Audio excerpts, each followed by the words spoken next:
एक बयान। There are youngsters like cockroaches. They don't get any employment. They don't have any place in profession. एक post, hashtag और फिर हजारों लोग।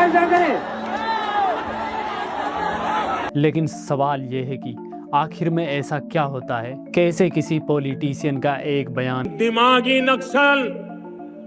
ये दिमागी नक्सल मौके की तलाश में है, कुछ ही घंटों या दिनों में इतना बड़ा मुद्दा बन जाता है कि इंटरनेट पर लोग उसके खिलाफ कैंपेन चलाने लगते हैं। कांग्रेस जनता पार्टी के बाद अब एक नई पार्टी उतरी है, नाम है दिमागी नक्सल पार्टी। फिर वही लोग सड़क पर प्रोटेस्ट करते हुए दिखाई देते हैं। और सबसे बड़ा सवाल, क्या ये सिर्फ भीड़ का गुस्सा है या इसके पीछे कोई टेक्निकली या पॉलिटिकल थ्योरी है? क्योंकि असल में ये सिर्फ प्रोटेस्ट नहीं है। इसे समझने के लिए हमें समझना होगा डिजिटल मोबिलाइजेशन, कलेक्टिव एक्शंस और प्रोटेस्ट साइकिल को। लेकिन कहानी शुरू होती है इंटरनेट से बहुत पहले, क्योंकि लोगों ने इंटरनेट आने से पहले भी बहुत सारे प्रोटेस्ट किए हैं। फर्क बस इतना है कि पहले किसी आंदोलन को बड़ा करने के लिए लोगों तक पहुंचने में दिन, हफ्ते या कभी कभी महीने भी लग जाते थे। पैम्फलेट छपते थे, फिर उन्हें बांटा जाता था, मीटिंग्स होती थी, फोन किए जाते थे और लोगों को एक जगह पर इकट्ठा किया जाता था। फिर आता है इंटरनेट और पॉलिटिकल कम्युनिकेशन की स्पीड बढ़ने लगी।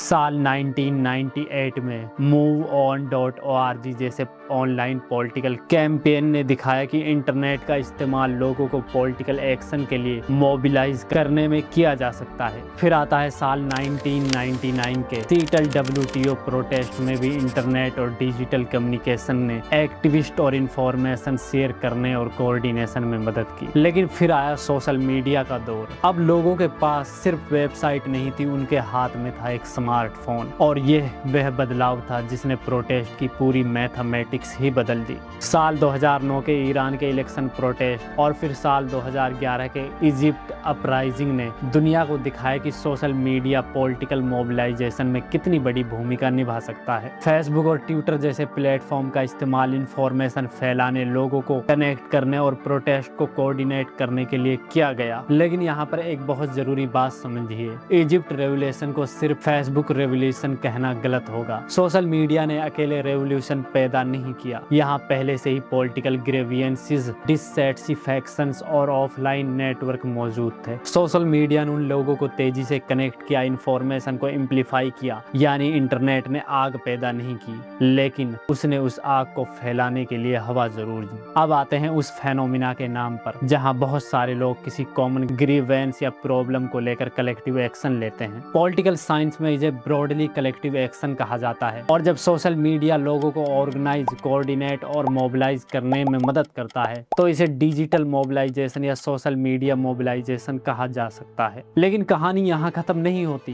क्योंकि किसी भी घटना या आंदोलन को बनाने के लिए गुस्सा काफी नहीं होता, उसके लिए एक नैरेटिव होना चाहिए। और यही आता है एक बेहद important concept, collective action framing. मान लीजिए किसी पॉलिटिशियन ने कोई कंट्रोवर्शियल बयान दिया है। शुरुआत में वो सिर्फ एक स्टेटमेंट होती है, लेकिन इंटरनेट पर लोग उस स्टेटमेंट का मतलब निकालना शुरू करते हैं। कोई कहता है कि यह सिर्फ बयान नहीं है, कोई कहता है कि यह हमारे खिलाफ है, कोई कहता है कि इसके खिलाफ आवाज उठानी चाहिए। अब एक घटना धीरे धीरे एक नैरेटिव बन जाती है, और जब बहुत सारे लोग एक ही नैरेटिव को स्वीकार करने लगते हैं तो इंडिविजुअल एंगर कलेक्टिव ग्रीवेंस में बदल जाता है। और यही वो पॉइंट होता है जहां पर प्रोटेस्ट की जमीन तैयार होने लगती है। लेकिन अब एक और सवाल, लोग प्रोटेस्ट करने के लिए आखिरकार अपने घर से निकलेंगे ही क्यों? क्योंकि इंसान सिर्फ इंफॉर्मेशन से मोबिलाइज नहीं होता, उसे मालूम भी होना चाहिए कि वह अकेला नहीं है। सोशल मीडिया यहाँ एक साइकोलॉजिकल रोल भी निभाता है। अगर किसी व्यक्ति को लगता है कि वह सिर्फ अकेला नाराज है तो उसके प्रोटेस्ट की संभावना कम हो जाती है। लेकिन जब वह देखता है कि हजारों लोग वही बात कर रहे हैं, वही हैशटैग चला रहे हैं, वही वीडियो शेयर कर रहे हैं, तो उसे एक कलेक्टिव आइडेंटिटी महसूस होने लगती है कि मैं अकेला नहीं हूँ। और यह ऑनलाइन पार्टिसिपेशन को रियल वर्ल्ड पार्टिसिपेशन में बदलने में मदद करता है। अब आप इमेजिन कीजिए, सुबह एक कंट्रोवर्शियल